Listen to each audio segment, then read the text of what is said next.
Mister ladies YouTube நேயர்கள் அனைவருக்கும் உங்களுடைய வெல்னஸ் குருஜியுடைய அன்பான வணக்கங்கள். இரவு அப்படிங்கிறது நம்மில் நிறைய பேருக்கு ஓய்வெடுக்கக்கூடிய நேரமாக இருந்தாலும் கூட, ஆழ்ந்த தூக்கத்தை கொடுக்கக்கூடிய நேரமாக இருந்தாலும் கூட, கணவனுக்கும் மனைவிக்கும் அவர்களுடைய அந்யோன்யத்துக்கான முக்கியமான நேரமாகத்தான் நாம் பாரம்பரிய மருத்துவத்தில் பார்க்கிறோம்.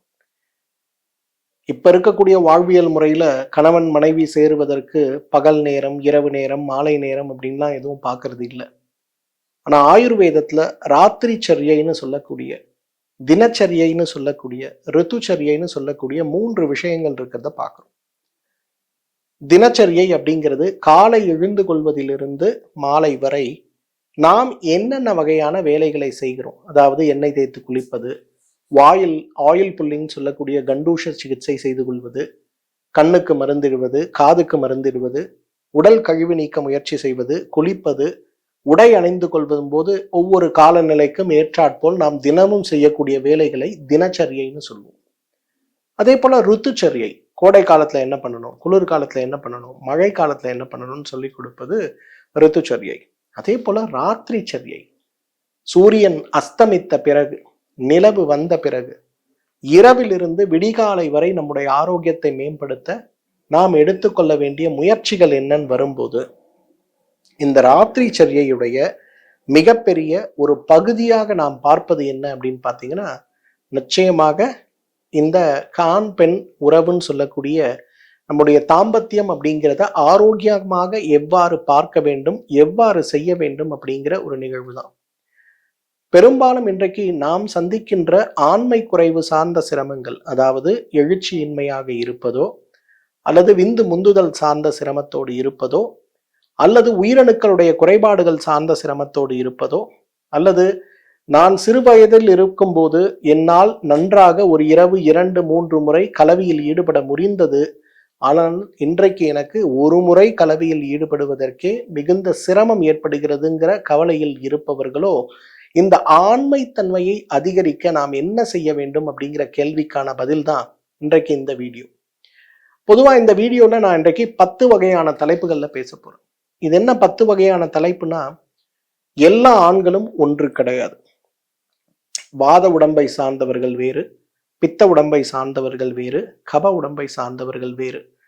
உடலில் இருக்கக்கூடிய நோயினால் நாம் பாதிக்கப்படும் போது அந்த நோயுடைய பக்க விளைவாகவும், அதே போல அந்த நோயினால் நாம் எடுத்துக்கொள்ளக்கூடிய சிகிச்சைகளுடைய பக்க விளைவுகளாகவும் நமக்கு ஆண்மை குறைவு ஏற்படும் போது, இரவு படுக்கும்போது எதை சாப்பிட்டால் நம்முடைய ஆரோக்கியம் மேம்படும், இரவு படுக்கும்போது எதை சாப்பிட்டால் ஆண்மை குறைவற்ற போதும் போதும் என்று சொல்கின்ற அளவுக்கு ஒரு நீளமான மகிழ்ச்சியான இரவை நாம் கடக்க முடியும் அப்படிங்கிற அந்த விஷயத்தை பற்றி தான் இன்றைக்கு நம்ம பார்க்க போறோம். முதல்ல நம்ம பார்க்க போறது வாத உடம்புக்காரங்க. இது என்ன வாத உடம்புக்காரங்க? வாத உடம்புக்காரங்க எப்பவுமே ரொம்ப எலும்பும் தோலுமா ஒல்லியா இருப்பாங்க. வாத உடம்புக்காரங்களுக்கு 2 அதிசய குணம் உண்டு. ஒண்ணு என்ன தெரியுமா? இவங்க வேகமாக கலவியில் ஈடுபட்டு வேகமாக விந்துவை விட்டுவிடக்கூடிய ஒரு உடலமைப்பை இயற்கையாகவே கொண்டவர்கள் வாத உடம்புக்காரங்க.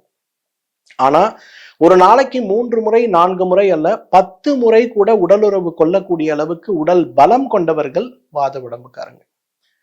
மூன்றாவது, வாத உடம்புக்காரர்களுடைய அந்த ஆண் குறி பார்த்தீங்கன்னா எப்பவுமே மிக நீண்ட ஆண்குறியாக இல்லாமல் குறுகிய சுருங்கிய ஆண்குறியாக இருக்கிறத பார்க்க முடியும். நான்காவது, வாத உடலமைப்பை கொண்டவர்களுக்கு எப்பொழுதுமே ஏற்கனவே சொன்ன மாதிரி வேகமான ஆசை, வேகமான நிராசைன்னு சொல்லக்கூடிய வியாதியாக இல்லாமல் இயற்கையாகவே அவர்களுக்கு விந்து முந்துதல் இருக்கிறத நம்ம பார்க்க முடியும். அதே போல எரக்ஷன் சார்ந்த சிரமையும், அவர்களுடைய விரைப்புத்தன்மை குறைபாடுகளும் அதிகமாக இருக்கக்கூடிய உடலமைப்பை கொண்டவர்கள் யாருன்னு பார்த்தா வாத உடலமைப்பை கொண்டவர்கள் தான். ஏன் இதை நான் விளக்கமா சொல்றேன்னா, இன்னைக்கு நிறைய பேரை நான் பார்க்கும்போது அவர்களுடைய உடலமைப்பு என்னன்னே தெரியாம, எனக்கு ஆண்மை குறைவு இருக்கு, என்னுடைய விரைப்புத்தன்மை குறைவா இருக்கு, எனக்கு என்னுடைய பென்னிஸுடைய சைஸ் தடிமனா இல்லை, என்னுடைய பென்னிஸ் ரொம்ப சின்னதா இருக்கு அப்படிங்கிற தாழ்வு மனப்பான்மையோடு இருக்கக்கூடியவர்கள் நிறைய இளைஞர்களை, ஏன் 1க்கு 2 குழந்தை பெற்ற பிறகு கூட தன்னுடைய உடலமைப்பை உணர்ந்து கொள்ளாமல் மனைவியை திருப்திப்படுத்த முடியவில்லையேங்கிற கவலையில் இருக்கக்கூடிய நிறைய பேரை நான் பார்க்கிறேன்.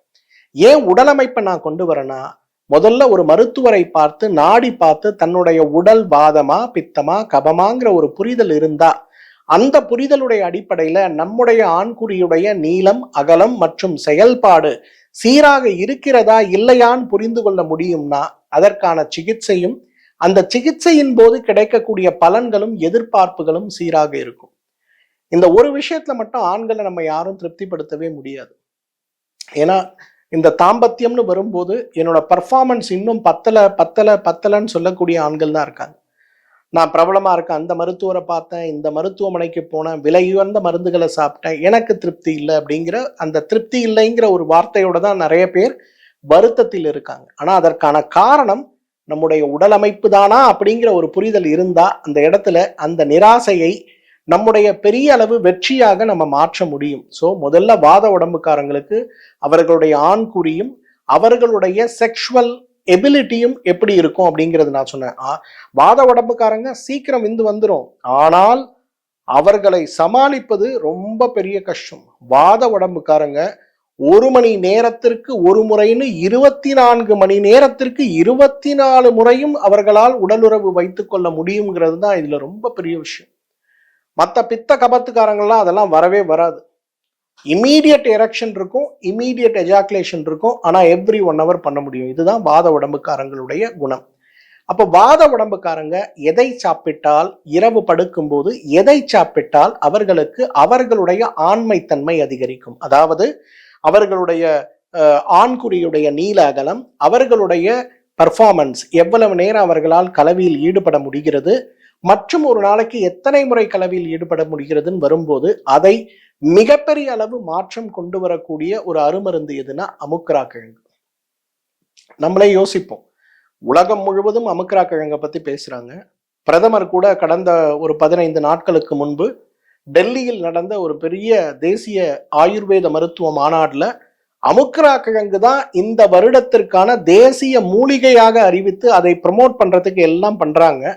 ஆனா நான் அமுக்ரா கிழங்கு சாப்பிட்றேன் சார், எனக்கு யூஸே இல்லைன்னு சொல்லுவாங்க. ஏன்னா வாத உடலமைப்பை கொண்டவர்களுக்கு மட்டும்தான் அமுக்ரா கிழங்கு மிகப்பெரிய அளவில் உதவி செய்யும். சிலர் சொல்லுவாங்க, நான் அமுக்ரா கிழங்கு சாப்பிட்டா என்னோட பர்ஃபார்மன்ஸ் ரொம்ப நல்லா இருந்தது சார் அப்படிம்பாங்க. என்ன ரீசன்? அவங்க உடம்பு வாத உடம்பு சார்ந்த உடம்பு. அப்ப அதுல அமுக்ரா கிழங்கு ஒரு டேபிள் ஸ்பூன் எடுத்து பால்ல போட்டு குடிச்சிங்கன்னா 100 வயாகிரா மாத்திரை சாப்பிட்டாலும் கூட கிடைக்காத ஒரு பெரிய பலத்தை, ஒரு யானை பலத்தை நீங்க அடைய முடியும். ஆனா இது வாத உடம்புக்காரங்களுக்கு மட்டும்தான் ஒர்க் பண்ணும், வேற யாருக்கும் ஒர்க் பண்ணாது. அதை நல்லா புரிஞ்சுக்கணும். இப்ப பித்த உடம்புக்காரங்களுடைய செக்ஷுவல் லைஃப் எப்படி இருக்கும்? ஆண்குறி ரொம்ப நீளமாகவும் இருக்காது, அகலமாகவும் இருக்காது. உடல் அமைப்பு எப்படி இருந்தாலும் ஆண்குடியுடைய மேல் தோல் பகுதி பார்த்தீங்கன்னா கருப்பு நிறமாக இருக்கும், டார்க் கலர்ல இருக்கும். இவங்களுக்கு ஒரு செக்ஷுவல் மூடு வர வைக்கிறதே ரொம்ப பெரிய சேலஞ்ச். ஆனா ஒரு செக்ஷுவல் மூடு வந்ததுன்னா அந்த மூட்ல இருந்து இவங்க திரும்பி இறங்கி நார்மலுக்கு வரத்துக்கே குறைஞ்சது 1 மணி நேரம் ஆகும். எப்படி வாத உடம்புக்காரங்க வேகமான ஒரு விரைப்புத்தன்மை குறைபாடு, விந்து முந்துதல் ஏற்படுதோ, அதுபோல பித்த உடம்புக்காரங்களுக்கு அவர்களுடைய மனதை பொறுத்து ஒரு ரிலாக்ஸ்டு மைண்ட் செட்ல அவங்க கலவியில் ஈடுபட்டாங்கன்னா அவங்களால ரொம்ப நல்லா பர்ஃபார்ம் பண்ண முடியும். ஆனா இதே ஒரு டென்ஷன், ஒரு கோபம், ஒரு தூக்கமின்மை, உடம்பு ட்ரிங்க்ஸ் பண்ணிட்டு அந்த மாதிரி நேரங்கள்ல அவங்கள ஈடுபட்டாங்கன்னா விரைப்புத்தன்மை வருவதற்கும் விந்து வெளிவதற்கும் 10 செகண்டே போதும். எப்ப வந்துச்சுன்னே தெரியாது. உடனே பெனிட்ரேட் பண்றதுக்கு முன்னாடியே அவர்களுக்கு விந்து வெளியில விடுவதை நம்ம பார்க்க முடியும். அந்த அளவுக்கு மாற்றம் இருக்கிறத பார்க்கலாம் பித்த உடம்புக்காரங்களுக்கு. ஆனா பித்த உடம்புக்காரங்களுக்கு ஒரு பெரிய நல்ல விஷயம் என்ன தெரியுமா? அவங்க எல்லாத்தையும் ரசிச்சு பண்ணுவாங்க. கலவியை கூட சாதாரண கலவியாக இல்லாமல் தன் துணையுடைய விருப்பம் என்னங்கிறத புரிந்து விருப்பத்துடன் செய்யக்கூடிய ஒரு நிலை அப்படிங்கிறது அவர்களுக்கு நிறைய இருக்கிறத பார்க்க முடியும். ஸோ பித்த உடலமைப்பை கொண்டவர்கள் மிகப்பெரிய அளவுல அவர்களுடைய ஆரோக்கியத்தை மேம்படுத்த முயற்சி செய்யும் போது தன்னை மட்டும் யோசிக்காமல் தன் துணையையும் சேர்த்து மகிழ்ச்சியுற வைக்கின்ற ஒரு குணம் பித்த உடம்புக்காரங்களுக்கு இருக்கும். ஸோ இவங்களோட செக்ஷுவல் பர்ஃபார்மன்ஸ் அப்படிங்கிறது 99.9% பெரிய கம்ப்ளைனிங்கா இருக்காது. நீங்க உங்களோட ஆண்குறியுடைய நிறத்தை பாருங்க. நல்ல அடற்கருப்பா இருக்குன்னா நீங்க பித்தம் சார்ந்த உடல் அமைப்பை சார்ந்தவர்கள். இதே உங்களுடைய ஆண்குறியுடைய நிறமும் உங்களுடைய உடல் நிறமும் ஒரு சேர ஒரே மாதிரி இருக்குன்னா அது வாத உடல் அமைப்பை சார்ந்தது. இந்த பித்த உடம்புக்காரர்களை பொறுத்தவரையிலும் அவங்களோட பெர்ஃபார்மன்ஸை டிசைட் பண்றது அவங்களுடைய மூடு. அதே போல சராசரி இந்தியர்களுக்கு இருக்கக்கூடிய அளவுக்கு அவர்களுக்கு ஆண்குறியுடைய அகலம் நீளம் இருக்குங்க அப்படிங்கிறதுனால பொதுவாக பித்த உடலமைப்பை கொண்டவர்களால் மனைவியை தாம்பத்தியத்தில் மிகுந்த அளவு திருப்தியாக வைத்துக் கொள்ள முடியும். அவங்களுக்கு வேற ஏதாவது காரணத்துல இந்த குறைபாடு ஏற்பட்டாலே தவிர மற்றபடி அவர்களுக்கு தொந்தரவுகள் இருக்காது. அப்ப பித்த உடலமைப்பை கொண்டவர்களுக்கு ஏற்படுகின்ற ஆண்மை குறைவு மற்றும் விந்து முந்துதல் ஏற்படுதுன்னா அப்ப எதை சாப்பிட்டால் அது தீர்க்க முடியும்? பித்த உடலமைப்பை கொண்டவர்களுக்கு பூனைக்காளி விதை மிகச்சிறந்த மருந்துன்னு சொல்லலாம். பொதுவா அந்த பூனைக்காளி விதை அப்படிங்கிறது நீங்க கடையில கிடைக்கக்கூடிய விதையை வாங்கி அப்படியே பயன்படுத்தக்கூடாது. அதே போல கடைகளில் கிடைக்கக்கூடிய பொடியை வாங்கி பயன்படுத்தக்கூடாது. நல்ல 1 கிலோ விதை வாங்கிக்கோங்க, பூனைக்காளி விதை வாங்குங்க. நல்ல ஒரு இட்லி பாத்திரம் எடுங்க. இட்லி பாத்திரத்துல கீழே தண்ணீர் ஊத்துறக்கூடிய இடத்துல பால் ஊத்துங்க. மேல தட்டு வச்சுட்டு துணி வச்சுட்டு அதுக்கு மேல இந்த பூனைக்காளி விதையை முழுமையாக நட்டு வச்சிருங்க, மேல போட்டுருங்க. இட்லி வேக வைக்கிற மாதிரி ஒரு 20 நிமிஷம் 25 நிமிஷம் ஸ்லிம்ல வச்சு நல்லா ஆவியில வேக வைங்க. பிறகு இதை அப்படியே குளிர்ந்த பிறகு எடுத்து மேல அப்படி ஒரு பிசுக்குனீங்கன்னா உள்ள மேல இருக்கக்கூடிய தோல் வெளியில வந்துடும். அந்த தோல் எடுத்த அந்த பூனைக்காளி விதையை நல்லா ஒரு நாள் பூரா வெயில்ல காய வைங்க. இந்த மாதிரி மீண்டும் மீண்டும் 21 முறை பூனைக்காளி விதையை பாலில் வேக வைத்து உலர வைத்து அரைத்து எடுக்கக்கூடிய சூரணத்தை ஒரு தேக்கரண்டி நீங்க பால் அல்லது வெந்நீர்ல கலந்து சாப்பிட்டீங்கன்னா உங்க உடம்பு பித்த உடம்பா இருக்குங்கிறத புரிஞ்சு கரெக்டா பித்த உடம்புக்காரங்க சாப்பிட்டீங்கன்னா உங்களுடைய வாழ்க்கையில இந்த தாம்பத்தியம்ங்கிறது எவ்வளவு வெற்றியுடையதாக இருக்குங்கிறது நம்ம சொல்லவே முடியாது. அவ்வளவு பெரிய பர்ஃபார்மன்ஸ் இருக்கிறத பார்க்கலாம். இன்னைக்கு ஆயுர்வேதத்துடைய தமிழ் மருத்துவத்துடைய மிகப்பெரிய ஒரு பவர் என்ன தெரியுமா? ஒரு மனிதனுடைய சக்தியை மீளச் செய்து அவர்களை மேக்சிமம் பெர்ஃபார்மன்ஸ் கொண்டு வரக்கூடிய அளவுக்கு ஆற்றலை வழங்கக்கூடியதுதான் இன்னைக்கு இயற்கை மருத்துவம். அதனாலதான் சொல்றேன், வாத உடம்புக்காரங்க அமுக்குரா பாலில் போட்டு வேக வைத்து சுத்தி செய்து அமுக்குராவை சாப்பிட்டீங்கன்னா போதும். நீங்க ஏற்கனவே வாத உடம்புக்காரங்களை சும்மா கட்டுப்படுத்த முடியாது. ஒரு இரவுல 3 வேளை 4 வேளை 5 வேளை நாள் முழுவதும் மனைவியை பின்னாடியே சுத்திக்கிட்டு இருக்க குணம் அவங்களுக்கு இருக்கும். பித்த உடம்புக்காரங்க மீடியமா இருப்பாங்க. ஆனா பித்த உடம்புக்காரங்களுக்கு செக்ஷுவல் டிரைவ் ரொம்ப குறைவா இருக்கும். ஸோ அந்த செக்ஷுவல் டிரைவை இன்க்ரீஸ் பண்றதுக்கு இந்த சுத்தி செய்த பூனைக்காளி விதைச்சூரணம் மிகப்பெரிய மருந்து. ஒரு தேக்கரண்டி வெந்நீர்ல கலந்து சாப்பிடுங்க. 3வது கப உடம்புக்காரங்க.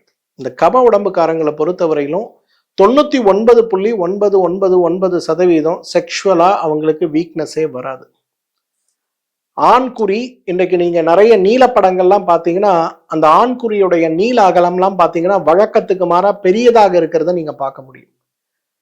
எப்படி ஒரு காளையுடைய ஆண்குறியும் விதைப்பையும் பெரியதாக இருக்கிறதோ அதே போல இயற்கையாகவே மிகப்பெரிய அளவுக்கு வழக்கத்தை விட பெரிய ஆண்குறியை கொண்டு இருக்கக்கூடிய ஒரு குணம் அப்படிங்கிறது இன்றைகளுக்கு கப உடலமைப்பை கொண்டவர்களுக்கு இருக்கும். ஏன்னா கப உடம்புக்காரங்கன்றவங்க சாதாரணமாகவே பார்த்தா 6 அடி இருப்பாங்க, 6 அடி இருப்பாங்க. நீங்க உயரமாக பார்க்கக்கூடிய திடகாத்திரமாக பார்க்கக்கூடிய பெரும்பாலானோர் அனைவருமே பார்த்தீங்கன்னா கப உடலமைப்பை சார்ந்தவர்கள். அப்ப அந்த ஆண்குறியுடைய நீளம் அகலம் வழக்கமாகவே அதிகமாக இருக்கும். ஆனா இவங்க கிட்ட இருக்கக்கூடிய ஒரு பெரிய ப்ராப்ளம் என்னன்னா, பெரும்பாலும் இவர்களுக்கு ப்ராப்ளம் இல்லை, இவங்களுடைய துணைவியாருக்கு இருக்கக்கூடிய ப்ராப்ளம்.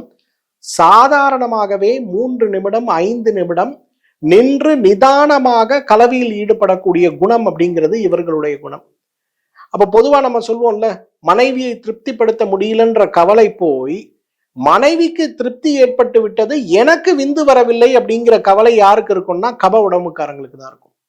அதனால என்ன ஆகும்னா பெரும்பாலும் கப உடலமைப்பை கொண்டவர்கள் முழுமையான தாம்பத்தியத்தில் ஈடுபடுவதே கேள்விக்குறியாக மாறிவிடுவதை பார்க்க முடியும். இவங்களோட பெர்ஃபார்மன்ஸ் ரொம்ப அதிகமா இருக்கும். ஆனா மனைவிக்கு ஆல்ரெடி அவர்களுடைய உச்சம் அடைந்து விடுவாங்க. அப்ப அவங்க உச்சம் அடைந்த பிறகு இவங்க ஏதாவது செய்ய முயற்சி பண்ணும்போது அவர்களுக்கு அது வலி மற்றும் எரிச்சலாக மாறும்போது இவங்க ப்ராப்பர் பெர்ஃபார்மன்ஸ் பண்ண முடியாம எஜாக்குலேட் பண்ண முடியாமலேயே இவர்களுடைய தாம்பத்தியம் நின்று போய் விடுவதை பார்க்க முடியும். அப்போ இந்த மாதிரி இருக்கக்கூடிய சூழல்ல இருக்கக்கூடிய திறம்பட நன்றாக செயல்பட்டு கொண்டிருக்கக்கூடியவர்களுக்கு இந்த நோய் ஏற்படும் போது பெரிய அளவுல மனதளவுல பாதிக்கப்படக்கூடியவங்க யாருன்னு பாத்தீங்கன்னா கப உடம்புக்காரங்க தான். ஏன்னா வாத உடம்புக்காரங்களுக்கு விந்து முந்துதல் இயற்கை குணம். பித்த உடம்புக்காரர்களுக்கு அதே போலதான், அவர்களுக்கு எரெக்ஷன் வரதுக்கே லேட் ஆகும், ஆனா பர்ஃபார்மன்ஸ் பெட்டரா இருக்கும். ஆனா இந்த கப உடம்புக்காரங்க எல்லாமே நல்லா பண்ணுவாங்க. ஆனா ஏதோ காரணத்துல இவங்களுக்கு அந்த பவர் குறைஞ்சதுன்னா அவ்வளவுதான், அவங்க வாழ்க்கையே வீணாகி போன மாதிரி பெரிய அளவுல மனச்சுமைக்கு ஆளாகி விடுவதை நம்ம பார்க்க முடியும். அப்ப இந்த கப உடம்புக்காரங்களுக்கு ஏற்படக்கூடிய ஆண்மை குறைவை எப்படி நம்ம சரி பண்ண முடியும்? Very simple. இதுக்கு தான் நெருஞ்சில் முள் மிகச்சிறந்த மருந்து. பொதுவா நீங்க இன்னைக்கு எரெக்டைல் டிஸ்ஃபங்க்ஷனுக்கு எனக்கு மருந்து அப்படின்னு சொல்லி கூகுள்ல சர்ச் பண்ணுங்க, சாட் ஜிபிடியில கேட்டீங்கன்னா அது கொடுக்கறதுல பாத்தீங்கன்னா 10 பேர் சொல்லும். நம்ம ஆளுங்க என்ன பண்ணுவாங்கன்னா, உடனே வாங்கடா அந்த 10ஐயும் போட்டு அரைச்சி பால்ல போட்டு குடிப்பான், பர்ஃபார்மன்ஸே இருக்காது. அப்ப யோசிப்பான், சே இயற்கை மருந்தெல்லாம் இவ்வளவுதான் போல இருக்கு, ஆங்கில மருந்து சாப்பிட்டாதான் எனக்கு யூஸ்ஃபுல்லா இருக்கு அப்படின்பா. ஆனா என்ன பிரச்சனைனா, உன் உடம்பு வாதமா பித்தமா கபமான்னு தெரியாம நீங்க சாப்பிட்ற மருந்துகள் உங்க உடம்புக்குள்ள வேலை செய்யாது. இதுதான் இன்றைக்கு பெரிய ப்ராப்ளம். ஸோ வாத உடம்புக்காரங்களுக்கு எப்படி சுத்தி செய்த அமுக்குரா மிகச்சிறந்த மருந்தோ, பித்த உடம்புக்காரங்களுக்கு எப்படி சுத்தி செய்த பூனைக்காளி விதை மிகச்சிறந்த மருந்தோ, அதே போல கப உடலமைப்பை கொண்டவர்களுக்கு நெருஞ்சில் முள் மிகச்சிறந்த மருந்து. இந்த நெருஞ்சில் முள் உங்களுக்கு பச்சையா கிடைச்சாலும் சரி, அல்லது நாட்டு மருந்து கடையில கிடைச்சாலும் சரி, நீங்க உபயோகப்படுத்த வேண்டியது நெருஞ்சில் முள் கிடையாது, நெருஞ்சிலுடைய வேரை பயன்படுத்தணும். இன்னைக்கு அதுதான் அடுத்த பெரிய தவறு. இன்னைக்கு பாரம்பரிய மருத்துவத்துல ஒரு நோய்க்கான தீர்வாக நாம் கொடுக்கக்கூடிய மூலிகை வீரியம் மிகுந்த மூலிகையாக இருந்தாலும் கூட ஏன் பலன் கொடுப்பது கிடையாது? ஏன்னா அந்த தாவரத்துல பூ இருக்கு, காய் இருக்கு, அதோடைய தண்டு இருக்கு, அதோட இலைகள் இருக்கு, அதோட வேர் இருக்கு, நான் பஞ்சாங்கங்கள் இருக்கும்போது இந்த பர்பஸ்க்கு நமக்கு உபயோகப்படுத்த வேண்டியது நெருஞ்சிலுடைய வேர் தான். ஆனா நம்ம என்ன பண்றோம், நெருஞ்சி முள்ளு தான் நிறைய கிடைக்குதுன்னு அதை யூஸ் பண்றோம். அதனால நமக்கு பலன் கிடைப்பது கிடையாது. ஸோ நெருஞ்சில் வேரை நீங்க எடுத்து சுத்தி செய்து அதை பாலில் வேக வைத்து அதை நன்றாக உலர வைத்து அரைத்து எடுக்கக்கூடிய அந்த ஒரு சூரணத்தை ஒரு தேக்கரண்டி சாப்பிட்டாலே உங்களோட பர்ஃபார்மன்ஸ் மிகப்பெரிய அளவுல இருக்கிறத பார்க்க முடியும். அதாவது கப உடம்புக்காரங்களை பொறுத்தவரையில அவங்க மனது எப்ப பாதிக்கும்னா, கலவியில் ஈடுபடுவதே வாரத்திற்கு ஒரு முறை, ஆனா திருப்தியான கலவியில் ஈடுபட்டு கொண்டிருந்த எனக்கு திடீரென்று விரைப்புத்தன்மை இல்லை, என்னுடைய மனைவி எனக்கு உச்சம் வந்து விட்டது போதும் சொல்லுகின்ற நிலை போய் நான் ஆரம்பிப்பதற்கு முன்பாகவே என்னுடைய விரைப்புத்தன்மையை இழந்து விடுகிறேன் என்கிற அளவுக்கு கவலை ஏற்படும் போது அந்த கவலையை மாற்ற சிறந்த இரவு நேரத்தில் சாப்பிட வேண்டிய அழகான ஒரு மருந்து எது? நெருஞ்சில் வேர். நெருஞ்சில் முள் கிடையாது, நெருஞ்சில் வேர். 50 மில்லி பால், 100 மில்லி தண்ணீர், அதுல நெருஞ்சில் வேர் சூரணத்தை போட்டு கொதிக்க வச்சும் சாப்பிடலாம். அல்லது நெருஞ்சில் வேர் நாமளே எடுத்து பால்ல வேக வச்சு சுத்தி செய்து அரைத்து எடுக்கக்கூடிய சூரணத்தை ஒரு கரண்டி வெந்நீரிலோ பாலிலோ சேர்த்தும் நம்ம சாப்பிடலாம். வாதம் பித்தம் கபம் இது இயற்கையான உடலமைப்பை கொண்டவர்களுக்கு. 4வது நம்ம பார்க்க போறது சர்க்கரை நோயாளிகள். இன்றைக்கு அடுத்த தலைமுறை குழந்தை பிறக்குமான்னு கேட்கக்கூடிய அளவுக்கு 25 வயது 28 வயதுல சர்க்கரை நோயோடு போராடி கொண்டிருப்பவர்களை நம்ம பார்க்கிறோம். டைப் 2 டயபெட்டிஸ்ன்னு சொல்லக்கூடியது 35-40 வயசுல தான் ஒரு காலத்துல ஆரம்பிக்கும். கோவிட் பெருந்தொற்று ஏற்பட்டு உடல் உழைப்பு குறைந்த ஒரு நிலைமைக்கு நாம் மாறிய பிறகு வெளி உணவுகளையும் அதீத கொழுப்பு அசைவ உணவுகளையும் நாம் சாப்பிடுகின்ற ஒரு நிலை வந்த பிறகு நம்மில் நிறைய பேருக்கு ஏற்படுகின்ற சவால் இன்றைக்கு இந்த சர்க்கரை நோய் தான். சர்க்கரை நோய் ஏற்படும் போது அது என்ன பண்ணுது? கொஞ்சம் கொஞ்சமாக நம்ம உடம்பில் இருக்கக்கூடிய சத்துக்களை குறைத்து, உடலில் இருக்கக்கூடிய சத்துக்கள் உடலுக்கு தேவையான ஆற்றலாக மாறாமல் தடுக்கப்பட்டு உடல் பலவீனம் அடைந்து அடைந்து அடைந்து சரியாக இயங்க முடியாத ஒரு நிலை ஏற்படும் போது நமக்கு ஏற்படுகின்ற மிகப்பெரிய நோயே எது? இன்றைக்கு ஆண்மை குறைவு தான். இன்னைக்கு குழந்தையின்மை நோய்க்காக குழந்தை செயற்கை கருவூட்டல் மையங்கள்ல இருக்கக்கூடிய நிறைய தம்பதிகளை நீங்க பாத்தீங்கன்னா 100 பேர்ல குறைந்தது 40 பேர் இன்றைக்கு சர்க்கரை நோயோடு போராடி கொண்டிருக்கக்கூடிய தம்பதிகளாக இருக்கிறத பார்க்கிறேன். அப்ப இன்றைக்கு சர்க்கரை நோயோடு நான் போராடி கொண்டிருக்கிறேன், எனக்கு சர்க்கரை நோயுடைய தீவிரத்தால் குழந்தையின்மை நோய் ஏற்பட்டிருக்கிறது, விரைப்புத்தன்மை குறைபாடு ஏற்பட்டிருக்கிறது, விந்து முந்துதல் ஏற்பட்டிருக்கிறது, அதைவிட முக்கியமாக உயிரணுக்களுடைய சிரமங்கள் ஏற்பட்டிருக்கிறதுன்னு பயந்து கொண்டிருக்கிறீர்கள்னா, சர்க்கரை நோயாளிகளுக்கு ஏற்படுகின்ற ஆண்மை குறைவை நீக்க நீங்க சாப்பிட வேண்டியது என்ன தெரியுமா? நிலப்பனங்கிழங்கு. வெள்ளை நிலப்பனங்கிழங்கு, கருப்பு நிலப்பனங்கிழங்குன்னு 2 கிடைக்கும். இதுல வெள்ளை நிலப்பனங்கிழங்குங்கிறது வீரியமானது. இந்த வெள்ளை நிலப்பனங்கிழங்கை இன்றைக்கு எடுத்து ஒரு டேபிள் ஸ்பூன் அளவுக்கு இரவு படுக்கும் போது வெந்நீரிலோ பாலிலோ நீங்க சாப்பிடுகின்ற அந்த ஹேபிட் வச்சுக்கிட்டீங்கன்னா பெரிய அளவுல உங்களுடைய ஆரோக்கியம் மேம்படுவதை பார்க்க முடியும். சர்க்கரை நோயாளிகளுக்கு ஏற்படக்கூடிய விந்து முந்துதல், உயிரணுக்களுடைய குறைபாடு, அது எல்லாத்துக்கும் மேல இன்றைக்கு விரைப்புத்தன்மை அற்ற ஒரு நிலையில் இருக்கக்கூடிய ஆண்குறியை கூட படிப்படியாக மாற்றி நன்றாக வேலை செய்யக்கூடிய அளவுக்கு இருக்கக்கூடிய ஆண்குறியாக மாற்றக்கூடிய ஒரு அருமருந்து தான் இந்த நிலப்பனங்கிழங்குன்னு சொல்லலாம். இதய நோயாளிகள் இன்றைக்கு எவ்வாறு இரத்த கொதிப்பு நோயும், இன்றைக்கு பைபாஸ் செஞ்சுக்கிட்டேன் சார், வாழ்க்கை ஃபுல்லா பிள்ளைங்களுக்காக ஓடணும் சார், ரிட்டையர்மெண்ட் ஆயிடுச்சு சார், இனிமேல மனைவியோட மகிழ்ச்சியா இருக்க கொஞ்சம் முயற்சி பண்ணலாம் அப்படின்னு பார்க்கும்போது, அந்த முயற்சி செய்ய நாம நினைக்கும் போது திடீரென்று மாரடைப்பு வந்துருச்சு, மருத்துவர்கிட்ட போறோம், மருத்துவர் பார்த்துட்டு இல்லைங்க ஸ்டண்ட் வைக்கணும் இல்லை பைபாஸ் பண்ணணும்னு ஏதோ ஒரு ட்ரீட்மெண்ட்டை கொடுக்குறாரு, எல்லாம் முடிக்கிறோம், முடிச்சுட்டு பார்த்தா விரைப்புத்தன்மை 0, துளி கூட விரைப்புத்தன்மையற்ற ஒரு நிலையில தான் சார் நாங்க இருக்கோம், இப்ப வாழ்க்கையே வெறுத்து போச்சு, ஒரு காலத்துல பணம் காசு எதுவுமே கிடையாது, இப்ப ஓரளவுக்கு பணம் காசு வந்து பிள்ளைகளுக்கு கட்டி கொடுத்து எல்லாம் முடிச்சு மனைவியோட மகிழ்ச்சியா இருக்க வேண்டிய நேரத்துல இன்னைக்கு எனக்கு எதுவுமே செய்ய முடியாத அளவுக்கு சிரமத்தோடு நான் போராடி கொண்டிருக்கிறோம் அப்படின்னு சொல்றாங்க இல்லையா இதய நோயாளிகள். இவர்களுக்கும் சரி, 30 வயது 32 வயதிலேயே இதய நோய் ஏற்பட்டு அறுவை சிகிச்சை செய்து சிரமப்பட்டு கொண்டிருக்கக்கூடியவர்கள் நம்மில் நிறைய பேர் இருக்கும் இல்லையா. நம்ம அனைவருக்குமே அந்த ஆற்றலை நாம் திரும்ப பெறுவதற்கு இதய அறுவை சிகிச்சை, இதய நோய், இதயத்தில் ஸ்டண்ட் வைத்திருப்பதால் ஏற்படுகின்ற சிரமங்களை மாற்றுவதற்கு நாம் செய்ய வேண்டிய மிகப்பெரிய முயற்சி, இதய நோயாளிகளுக்கும் இரத்த அழுத்த நோயாளிகளுக்கும் ஏற்படுகின்ற இந்த விரைப்புத்தன்மை சார்ந்த குறைபாடுகளை நீக்குவதற்கு நாம் எடுத்துக்கொள்ள வேண்டிய மூலிகை எது தெரியுமா? தொட்டால் சினிங்கி. இன்னைக்கு தொட்டால் சினிங்கிய பற்றி நிறைய குறிப்புகள் காயகல்ப சிகிச்சையில் இருக்கிறத பார்க்கிறோம். இதய அறுவை சிகிச்சை சென்று கொண்டவர்களும் ஸ்டண்ட் வைத்து கொண்டிருப்பவர்களும் பக்க விளைவு இல்லாமல், ஏன்னா ஆண்குறியுடைய எழுச்சி வரும்போது இதயத்துடைய செயல்பாடு அதிகமாக வேண்டும், அந்த நேரத்துல இதயத்துடைய பலவீனம் உயிருக்கு ஆபத்து ஏற்படுத்தாமல் இருப்பதற்கு நாம் எடுக்க வேண்டிய முயற்சி என்ன முயற்சி? இந்த தொட்டாசனிங்கி சூரணத்தை ஒரு தேக்கரண்டி எடுத்து வெந்நீரில் போட்டு கொதிக்க வைத்து 100 மில்லியாக குறைத்து வடிகட்டி காலை ஒரு வேளை மாலை ஒரு வேளை உணவுக்கு முன்பு சாப்பிடும்போது பெரிய மாற்றம் ஆண்குறியுடைய எழுச்சியிலையும் நம்முடைய பெர்ஃபார்மன்ஸ்லயும் இருக்கிறத நம்ம பார்க்க முடியும். 6வது இன்றைக்கு புற்றுநோய்.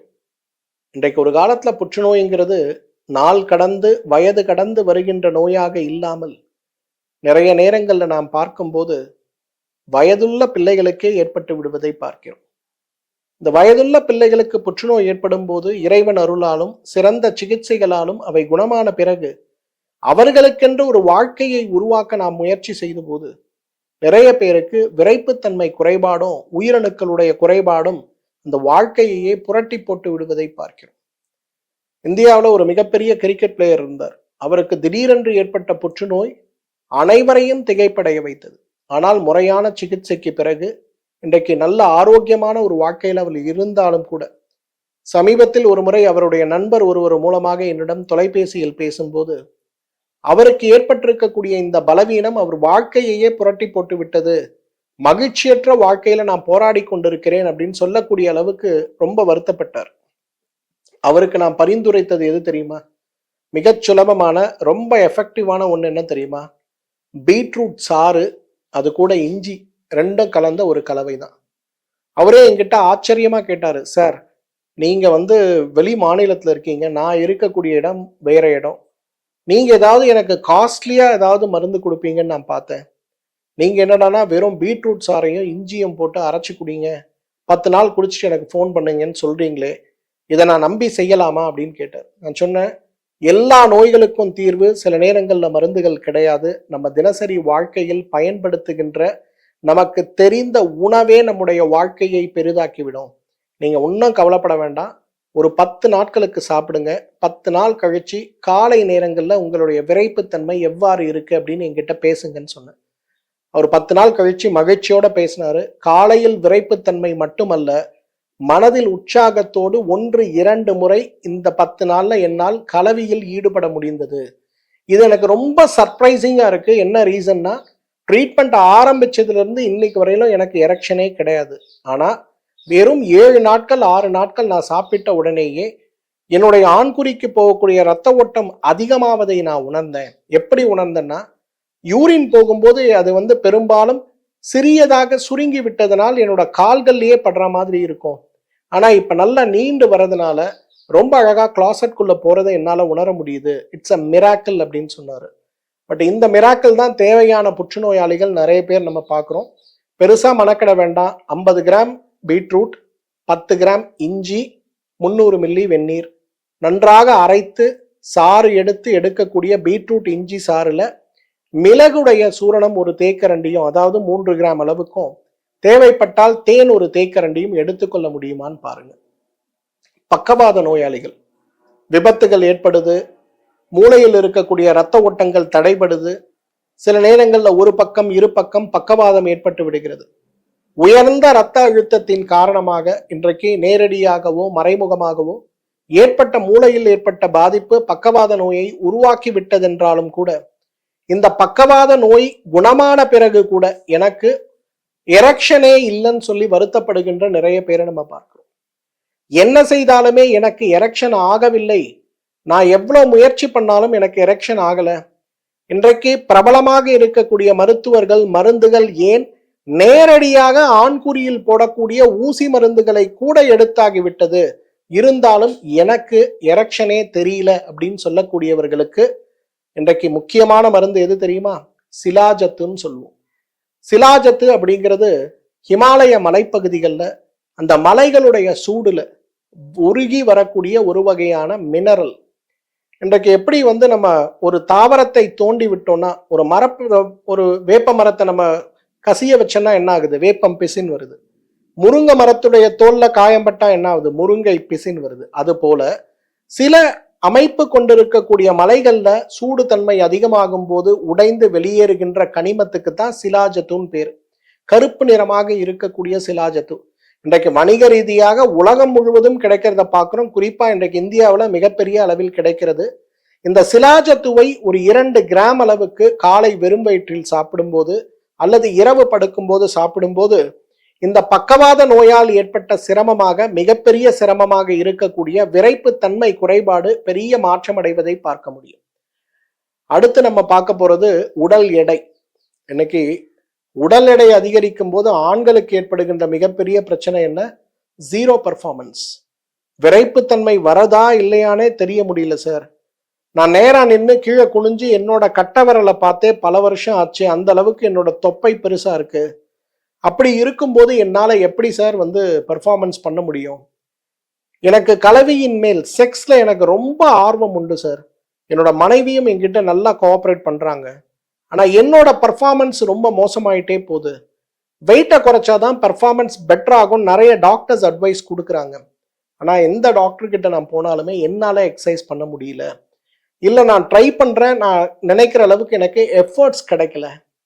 அப்ப இந்த மாதிரி இருக்கக்கூடிய உடல் எடை கூடுதலாக இருந்து செக்ஷுவலா பர்ஃபார்மன்ஸ் பண்ண முடியல, எரெக்ஷன் இல்லை, அல்லது பெனிட்ரேட் பண்றதுக்கு முன்னாடியே எரெக்ஷன் வருது, அதை நான் யூஸ் பண்றதுக்கு முன்னாடியே எனக்கு விந்து முந்துதல் ஏற்பட்டு விடுகிறதுன்னு சொல்லக்கூடிய உடல் எடை அதிகமாக இருந்து சிரமப்பட்டு கொண்டிருக்கக்கூடியவர்களுக்கு சிறந்த ஒரு மருந்து எரெக்ஷனுக்கு எது தெரியுமா?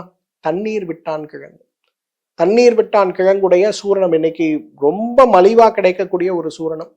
இன்னைக்கு யாரெல்லாம் ஆண்கள் உடல் எடை அதிகமாக இருப்பதால் இன்றைக்கு தாம்பத்தியத்தில் மிகுந்த பலவீனத்தோடு போராடி கொண்டிருக்கிறீர்களோ, உங்கள் அனைவருக்குமே இந்த தண்ணீர் விட்டான் கிழங்கே ஒரு மிகச்சிறந்த மருந்துன்னு சொல்லலாம். சூரணமாக காலை ஒரு வேளை, மாலை ஒரு வேளை உணவுக்கு முன்பு சாப்பிடும்போது அவ்வளவு அழகான மாற்றம் இருப்பதை பார்க்கலாம். எப்படி உடல் எடை அதிகமோ அதே போல உடல் எடை குறைவு. உடல் எடை அதிகமாக இருக்கவங்களை விட அது பரவாயில்ல, மஸ்குலர் ஸ்ட்ரென்த் பெட்டரா இருக்கும். உடல் எடை குறைவாக இருப்பவர்களுக்கு இருக்கக்கூடிய மிகப்பெரிய பிரச்சனை என்ன? அவர்களுக்கு எரெக்ஷன் சுத்தமா இருக்காது. ஏதாவது எரெக்ஷனுக்கான மருந்து மாத்திரை போட்டோம்னா உடம்பு பயங்கரமா சூடாகி கண்கள்லாம் தண்ணி வர ஆரம்பிச்சிரும், தலை வலிக்க ஆரம்பிச்சிரும், பிடரி வலிக்க ஆரம்பிச்சிரும். என்ன செஞ்சாலுமே என்னால பெர்ஃபார்மன்ஸ் பண்ண முடியல, எனக்கு வாழ்க்கையே விரக்தி ஆகிவிட்டதுன்னு சொல்லக்கூடிய நிறைய பேரை பார்க்கணும். சக்கரை நோயினால் ஏற்படுற உடல் எடை குறைப்பு, சிறுநீரக நோயினால் ஏற்படுகின்ற உடல் குறைந்து போகின்ற நிலை. நான் வெயிட்டை குறைக்கிறேன்னு சொல்லி டாக்டரோட அட்வைஸ் இல்லாம கண்டதையும் சாப்பிட்டு வெயிட் லாஸ் ஆனவங்க, இவங்க எல்லாருக்குமே இந்த விரைப்புத்தன்மை குறைபாடு ஏற்படுவது தவிர்க்க முடியாத பக்க விளைவாக இருக்கிறத பார்க்கணும். அப்ப இந்த தவிர்க்க முடியாத பக்க விளைவை மாற்ற நம்ம என்ன செய்யணும்? உடல் எடை குறைவாக இருப்பவர்களுக்கு அவர்களுடைய எரெக்ஷன் மற்றும் அவர்களுடைய ப்ரீமெச்சூர் எஜாக்குலேஷன் விந்து முந்துதலை நீக்குவதற்கு நாம் எடுக்குவதற்கு சிறந்த மருந்து எது தெரியுமா? பாலும் நெய்யும் தான். இரவு படுக்கும் போது 50 மில்லி பால்ல ஒரு தேக்கரண்டி நெய் போட்டு அதை சாப்பிட்டாலே போதும், அவ்வளவு பெரிய மாற்றம் உடல்ல ஏற்படுவதை பார்க்க முடியும். சார் நீங்க சொன்னதெல்லாம் சரி, இதெல்லாம் எங்களுக்கு வீட்டில் பண்ண முடியாது. எனக்கு சிலாஜத்துனா என்னன்னு தெரியாது, எனக்கு பால் நெய் போட்டு சாப்பிட முடியாது, அமுக்கரா சாப்பிட முடியாது, தண்ணீர் விட்டான் கிழங்கு சாப்பிட முடியாது. என் உடம்பு எந்த வாகா இருந்தாலும் எனக்கு பர்ஃபார்மன்ஸ் பெட்டரா இருக்கணும். என் உடம்பு வாதமா பித்தமா கபமா எதுவும் எனக்கு வேணாம் சார். எனக்கு ஏதாவது ஒரு சிம்பிள் மாத்திரை கொடுங்க, ஆனால் என்னோட பர்ஃபார்மன்ஸ் த பெஸ்ட் பர்ஃபார்மன்ஸாக இருக்கணும். நான் என்ன பண்ணணும்? வாஜிகேர் சாஃப்ட்ஜெல் மாத்திரைகள். இந்த வாஜிகேர் சாஃப்ட்ஜெல் மாத்திரைகளை பற்றி நிறைய விஷயங்கள் நான் சொல்லியிருந்தாலும் கூட, இந்த வாஜிகேர் சாஃப்ட்ஜெல் மாத்திரைகளை இரவு படுக்கும்போது 3 மாத்திரைகள் 1 மண்டல காலம் சாப்பிட்டாலே உங்க உடம்பு வாதமா கவலைப்பட வேண்டாம், பித்தமா கவலைப்பட வேண்டாம், கபமா கவலைப்பட வேண்டாம். உங்களுக்கு சக்கரை நோய், இதய நோய், உங்களுக்கு உடம்புல ஏற்பட்டிருக்கக்கூடிய உடல் எடை மாற்றங்கள், உங்களோட உடம்புல இருக்கக்கூடிய ஹார்மோன் மாற்றங்கள், உங்களுக்கு இருக்கக்கூடிய உடல் எடை திடீரென்று குறைந்து போய் பார்ப்பதற்கே பரிதாபமாக இருக்கக்கூடிய அளவுக்கு உடல் மாறி இருந்தாலும் கூட உங்களோட பர்ஃபார்மன்ஸை இன்க்ரீஸ் பண்றதுக்கு பெரிய மருந்து எதுனா நிச்சயமா வாஜிகேர் சாஃப்ட்ஜெல் மாத்திரைகள் தான். நான் சொன்ன 9 விஷயத்த நீங்க வீட்டில் பண்ணுங்க. முதல்ல உங்க உடம்பு வாதமா பித்தமா கபமான்றதை புரிஞ்சுங்க. இது மட்டும் உங்க வீடு பக்கத்துல இருக்கக்கூடிய ஒரு ஆயுர்வேத மருத்துவர், சித்த மருத்துவர் அல்லது ஒரு இயற்கை மருத்துவரை காலையில வெறும் வயிற்றுல போய் பாருங்க. என்னோட பழக்கம் நான் நாடி பார்க்கணும்னா காலையில வெறும் வயிற்றுல தான் பார்ப்பேன். காலையில 4 to 8 மணி வரை, பொதுவா 5 to 8 மணி வரை நம்ம மருத்துவமனையில அப்பாயின்மெண்ட்ஸே வெறும் நாடி பார்க்குற அப்பாயின்மெண்ட் தான். இப்ப நீங்க உங்களோட உடம்பு வாதமா பித்தமா கபமான்னு புரிஞ்சுக்கிறதுக்கு காலையில ஒரு அப்பாயின்மெண்ட், என்ன மட்டும் இல்ல, உங்க ஊர்ல இருக்க ஆயுர்வேத சித்த மருத்துவர் யார் இருக்காங்களோ அவங்கள போய் ஒரு முறை பார்த்து நாடி பார்த்து உங்க உடம்பு வாத பித்த கபத்தில் எப்படி இருக்குன்னு பார்த்து அதுக்கு ஏற்றாற் போல வாதமா இருந்தா அமுக்கரா சூர்ணம் சாப்பிடுங்க, அதே போல உங்களுக்கு கபமா இருந்தா நிலப்பனங்கிழங்கு சாப்பிடுங்க. என்ன தேவையோ அந்த மாதிரி மருந்துகளை நீங்க எடுக்க ஆரம்பிங்க. கபமாக இருந்தால் நிலப்பனங்கிழங்கு அல்ல, கபமாக இருந்தால் நெருஞ்சில் வேர், அதிலிருந்து எடுக்கக்கூடிய கஷாயத்தை சாப்பிடுங்க.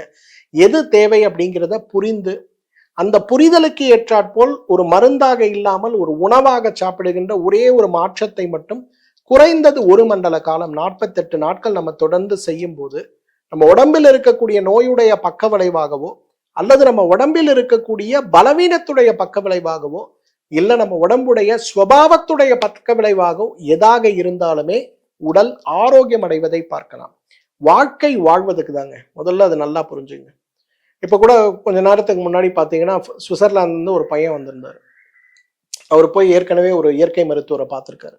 அவங்க என்ன சொல்லியிருக்காங்க, ஐயோ நீ செக்ஸே ஒரு மாசத்துல 2 நாள் தான்ப்பா வச்சுக்கணும், அதுக்கு மேல வச்சா உனக்கு உடம்பெல்லாம் வீணா போயிடும் அப்படின்னு இருக்காங்க. அந்த பையன் கவலையோட வந்தான், சார் கல்யாணம் ஆகியே 3 மாசம் தான் சார் ஆச்சு, ஒரு மாசத்துல 2 நாள் தான் முடியுதுன்னு என் மனைவி கிட்ட சொன்னா எனக்கு அந்த ஊர்ல டைவர்ஸ் கொடுத்து வீட்டுக்கு அனுப்பிச்சிருவாங்க சார், நான் என்ன பண்றது?